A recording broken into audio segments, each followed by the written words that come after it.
Thank you very much, Brother Perry. We enjoyed that, and we certainly enjoyed the well-researched comments from the audience tonight. That was nice also. Now, we're going to want to continue right there in the book of Judges. Brother Scott Raley has the assigned reading, and that's so turn to Judges chapter 7. His verses are 12 through 25. Brother Raley.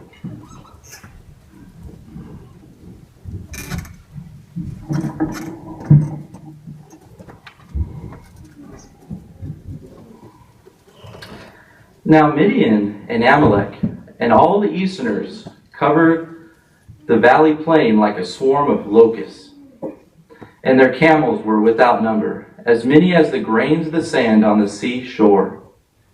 Gideon now came, and there was a man relating a dream to his companion, and he said, "This is the dream I had.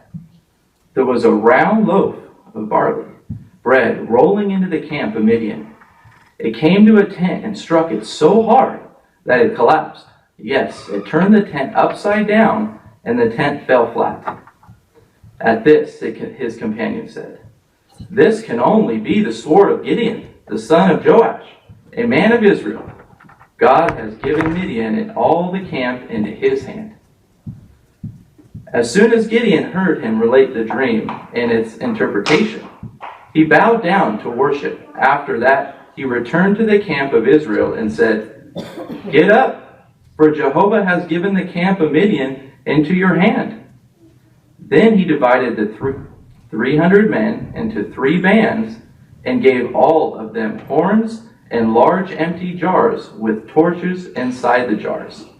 Then he said to them, "Watch me and do exactly as I do, what I do.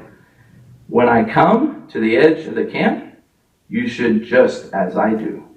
When I blow the horn, I and all who are with me, you also must blow the horns all around the camp and shout, 'For Jehovah and for Gideon.'"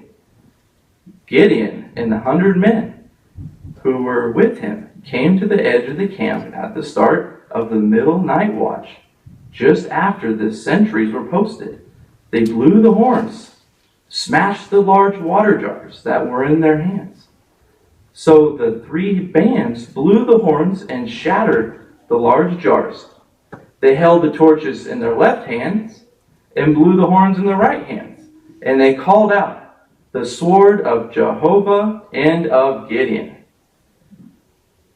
All the while, each man stood in his place all around the camp, and the whole army ran away, shouting as they fled. The 300 continued to blow the horns, and Jehovah turned the sword of each one against the other throughout the camp. And the army fled as far as Beersheba, on to Zeria, as far as the outskirts of Abimelech by Tabith. And the men of Israel were called together from Naphtali, Asher, and all of Manasseh, and they chased after Midian. Gideon sent these messengers into the mountainous regions of Ephraim, saying, "Go down to attack Midian and capture the access to the waters as far as Bethbara and the Jordan." So all the men of Ephraim were gathered together, and they captured the waters as far as Bethbara and the Jordan. They also captured the 2 princes of Midian, Oreb and Zeb. They killed Oreb on the rock of Oreb, and they killed Zeb on the winepress of Zeb. They kept on pursuing Midian, and they brought the heads of Oreb and Zeb to Gideon on in the region of the Jordan.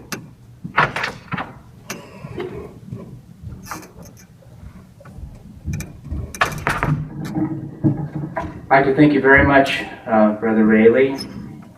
We asked you to assign study point 13 to that reading, and I have to say, I think it was one of the nicest visual contact readings I've ever witnessed. I mean, it was that good. And it's because you really followed the counsel in the book.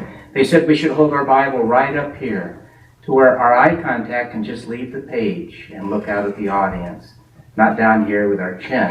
So you did that excellent. And I saw you do it, so many times. It was just really nice. But you didn't do this. This is what people with no confidence or little less confidence do. They'll do this. They'll read like And see, that doesn't make us feel that you're giving us audience contact.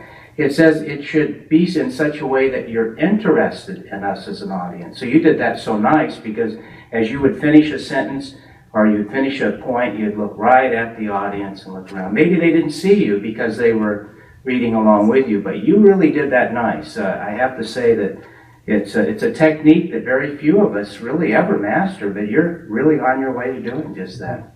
And one other thing, isn't it true that when we're reading a scripture at the door, if we can develop visual contact, we can look up at our householder to see how they're reacting to what we're reading? Isn't that a nice point, a quality to learn? So we thought you did very well on that, Brother Peter.